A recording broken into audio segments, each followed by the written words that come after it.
Welcome है जी आपका 94.3 my FM पर। मैं हूं आपका आरजे ईशान और आप सुन रहे हैं हमारे संडे का शो एक मुलाकात। और आज हमारे एक मुलाकात शो में पधारे हैं doctor Akhil Gupta ji from Eternal hospital. Sir से हम पूछ रहे थे कि भाई ये कॉमन सीजनल इलनेसेस क्या क्या होती है और उनके टाइप्स उन्होंने बताए थे। अब हम सर से पूछते हैं कि सर आप हमें बताइए कि इनका डायग्नोस कैसे करते हैं आप इनको। ईशान, इसके डायग्नोसिस में सबसे इम्पॉर्टेंट पॉइंट होता है कौन सा टेस्ट किस दिन करना है। अगर आप फर्स्ट सेकंड थर्ड डे ये टेस्ट करते हैं तो काफ़ी हद तक चांसेस होते हैं कि ये टेस्ट फॉल्सली नेगेटिव आ जाए और पेशेंट रीअश्योर हो जाए कि मुझे पर्टिकुलर बीमारी नहीं है।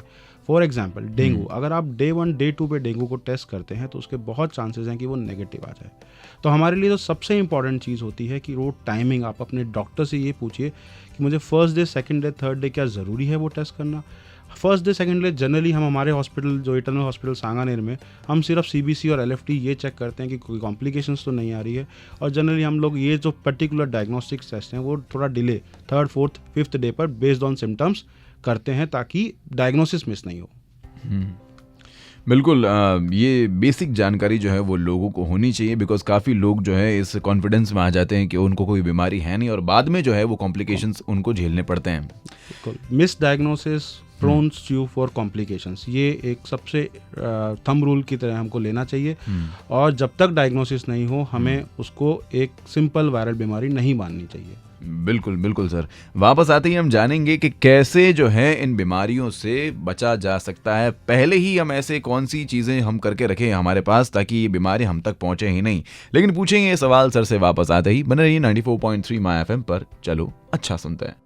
सर, ये जो सीजनल बीमारियां जो होती हैं इनसे कैसे बचा जा सकता है एंड क्या सिम्टम्स होते हैं, क्या वार्निंग साइंस होते हैं ताकि हमें पता चल सके कि भाई ये बीमारी आ चुकी है। देखिए, अगर आप कुछ खांसी जुकाम बुखार है किसी सामने वाले आपके मिलने वाले मित्र से तो हम उससे थोड़ा सा दूर रह के और या मास्क का इस्तेमाल कर से उससे बचाया जा सकता है जी। इसके अलावा अगर हम डेंगू की बात करें जो इन दिनों सबसे ज़्यादा पाया जाता है, तो डेंगू का वो मच्छर होता है ये डॉन और डस्क बाइटर बोलते हैं इसको। मतलब ये सुबह या फिर शाम को ही बाइट करता है और ये साफ पानी में उगता है। तो हमें हमारे घर के आसपास खासकर गमले के अंदर या कोई ऐसा बारिश की वजह से जो छज्जे वगैरह होते हैं उनमें पानी जमा हो गया है उसे साफ कर देना चाहिए। तो स्पेशली जो बच्चे और बुजुर्ग होते हैं जो सुबह शाम खेलने जाते हैं उनको हम मॉस्किटो रेपेलेंट्स जो क्रीम्स होती हैं वो लगा के उनको भेज सकते हैं ताकि वो उनको ये मच्छर नहीं काटे। सिमिलरली अगर हम बात करें हेपेटाइटिस की तो हेपेटाइटिस वाटर बॉर्न डिजीज़ है, तो हमें गंदा पानी इन दिनों में नहीं पीना चाहिए। जैसे कि गंदे पानी से मतलब जो हम अधिकतर हमारी आदत है कि हम कभी अच्छे मौसम में देखते हुए चाट पकौड़ी खाने जब बाहर जाते हैं तो उस टाइम पे हमें हाइजीन को रखना बहुत ज़रूरी है। इन सब बीमारियों के सिम्टम्स लगभग सेम होते हैं। सिम्टम्स में फीवर, बॉडी एक, हेडेक यही रहेगा, बट सबके वार्निंग साइंस अलग अलग होंगे।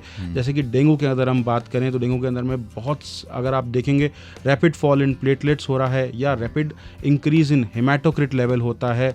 आपके लीवर के अंदर लीवर की साइड जो राइट साइड का एब्डोमेन है वहाँ पेन हो, परसिस्टेंट वॉमिटिंग अगर हो रही है आपको, आपका फीवर जा ही नहीं रहा है तो वो, और जो मुंह के अंदर में अगर हम देखेंगे जो हमारे लेयर्स को म्यूकोसा बोलते हैं वहाँ पे अगर हमें रेड मार्क्स मिल रहे हैं जिसको म्यूकोसल पेटिकेस बोलते हैं, अगर वो सब आ रहा है तो अर्ली वार्निंग साइन है, तुरंत डॉक्टर को दिखाना चाहिए।